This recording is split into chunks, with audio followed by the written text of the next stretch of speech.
নমস্কার বন্ধুরা, কেমন আছেন সবাই? আমি ভালো আছি, আশা করি আপনারাও ভালো আছেন। আজকে আবারও একটা নতুন ভিডিও নিয়ে চলে এসেছি পাঁচ ফোড়নে। আজকে আমি তৈরি করেছি নিরামিষ একদম আলু ফুলকপি পনিরের একটা দারুণ রেসিপি। খেতে যেমন সুস্বাদু হয়, তেমনি রান্না করাতেও তেমন কোনো ঝামেলা নয়। তাহলে চলুন ভিডিওটা দেখে নেওয়া যাক। এখানে আমি ফুলকপি আর আলু পনির সব কিছু আমি রেখেছি। ফুলকপিগুলোকে এইভাবে কেটে নিয়েছি, ধুয়ে রেখেছি।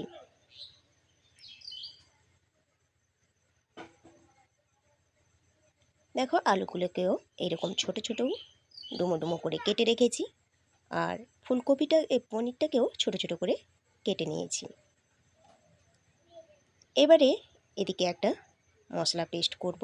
তার জন্যে মিক্সিতে নিয়ে নেব আদা, 1 ইঞ্চির মতো আদা, একটা বড় সাইজের টমেটো, আর নিয়ে নেব 1 চামচের মতো চারমগজ, আর দিয়ে নেব 1 চামচের মতো পোস্ত। এবারে এগুলোকে আমি জল দিয়ে ভালো করে আমি পেস্ট করে নেব। একটা স্মুথ মিহি পেস্ট করতে হবে। দেখো, পেস্ট হয়ে গেছে। এবারে আমি সরাসরি রান্নার কাছে চলে যাব। উনানটা ধরিয়ে নিয়ে আমি কড়াই চাপিয়ে দিয়েছি। কড়াইতে দিয়ে দিলাম বেশ অনেকটা সাদা তেল। যেহেতু ভাজাভাজি করতে হবে, তাই সাদা তেলটা একটু বেশি করে দিলাম। কড়াইটা গরম হয়ে গেছে। তেলের মধ্যে অল্প একটু লবণ দিয়ে দিলাম, যাতে ভাজার সময় কোনো কিছু তলায় না লেগে যায়। এবারে প্রথমে আমি পনিরগুলোকে ভেজে নেব।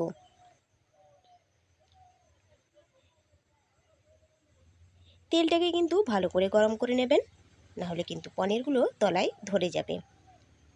দেখো, পনিরগুলো একটা হালকা কালার এলে আমি পনিরগুলোকে নামিয়ে নেব।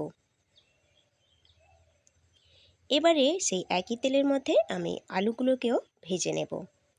আলুর মধ্যে দিয়ে দেব অল্প একটু লবণ আর অল্প একটু হলুদের গুঁড়ো দিয়ে আলুগুলোকেও ভেজে নেব। সেমভাবে আমি ফুলকপিগুলোকেও লাল লাল করে ভেজে তুলে নেব। এই পর্যায়ে এসে যদি বন্ধুরা লাইক দিতে ভুলে থাকেন, তাহলে অনুরোধ করব একটা লাইক দিয়ে দেওয়ার।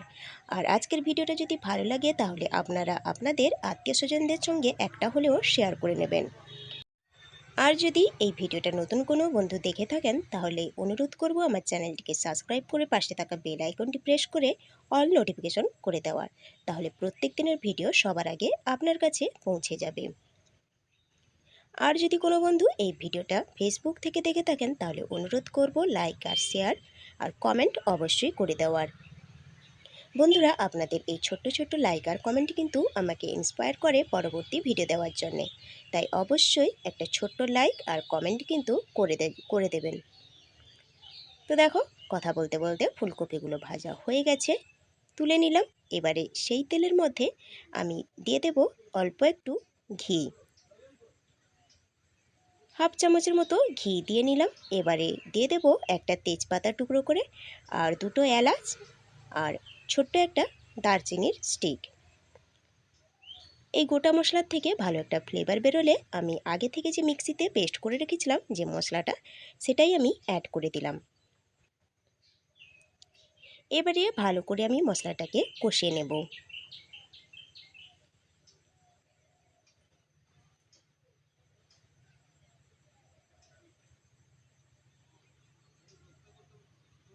তো দেখো, ভালো করে টাইম নিয়ে কিন্তু গ্যাসের আঁচটাকে লো করে কষিয়ে নিতে হবে। যেহেতু পোস্ত আর চারমগজ আছে, তাই কিন্তু তলায় ধরে যেতে পারে।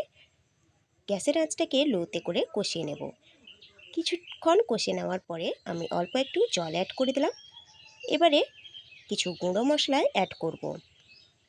দিয়ে দেব 1/2 চামচের মতো ধনে গুঁড়ো, 1/2 চামচের মতো জিরে গুঁড়ো, আর দিয়ে নেব 1 চামচের মতো লাল লঙ্কার গুঁড়ো। লঙ্কার গুঁড়োটাও জেনে বুঝে দেবেন, কেন পনিরে ঝাল সবসময় কমই ভালো লাগে, তাই সেটা জেনে বুঝে দেবেন। তো 1 চামচের মতো হলুদের গুঁড়ো আর 1/2 চামচের মতো কাশ্মীরি লঙ্কার গুঁড়ো, জাস্ট একটু কালারের জন্যে। এবারে মশলাগুলোকে ভালো করে আমি টাইম নিয়ে কষিয়ে নেব। মশলার থেকে তেল ছাড়া অবধি আমি অপেক্ষা করব। দেখো মশলার থেকে তেল ছাড়তে শুরু করে দিয়েছে। এই পর্যায়ে আমি একটু লবণ অ্যাড করে দিলাম। লবণটা জেনে বুঝে অ্যাড করতে হবে, যেহেতু ভাজাতে লবণ আছে সেই জন্য জেনে বুঝে লবণটা অ্যাড করবেন। ভালো করে মশলাটাকে কষিয়ে নিচ্ছি। মশলাটা ভালো করে কষানো হয়ে গেছে। এবারে আমি কিন্তু এখানে ভেজে রাখা আলু আর ফুলকপি দিয়ে দেব। মশলাটা কষাতে আমার প্রায় টাইম লেগেছে 4 থেকে 5 মিনিটের মতো। এবারে এই ভাজা আলু আর ফুলকপিকে মশলার সঙ্গে কষিয়ে নেব 3 মিনিট টাইম নিয়ে।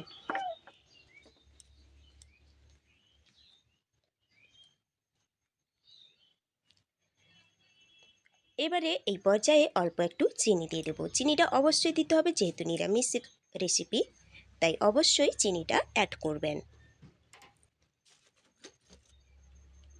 দেখো কষানো কিন্তু হয়ে গেছে। এবারে আমি এখানে জল অ্যাড করে দেবো। অবশ্যই গরম জল অ্যাড করতে হবে। রান্নার ক্ষেত্রে সবসময় গরম জল ইউজ করলে কিন্তু তরকারির টেস্ট সবসময় সুন্দর থাকে। আমি সবসময়ই রান্নায় গরম জল ব্যবহার করে থাকি। দেখো বেশি কিন্তু জল দেওয়া যাবে না। 1 কাপের মতো জল দিয়েছি। এবারে ভেজে রাখা ফুটে গেলে ভেজে রাখা পনিরগুলো আমি দিয়ে দিলাম। এবারে ফুটতে ফুটতে এদিকে দেখো গোটা কয়েকটা এলাচ, লবঙ্গ আর দারচিনি নিয়েছি। ওটাকে থেতো করে হাতে একটু ক্রাশ করে উপর থেকে ছড়িয়ে দেব।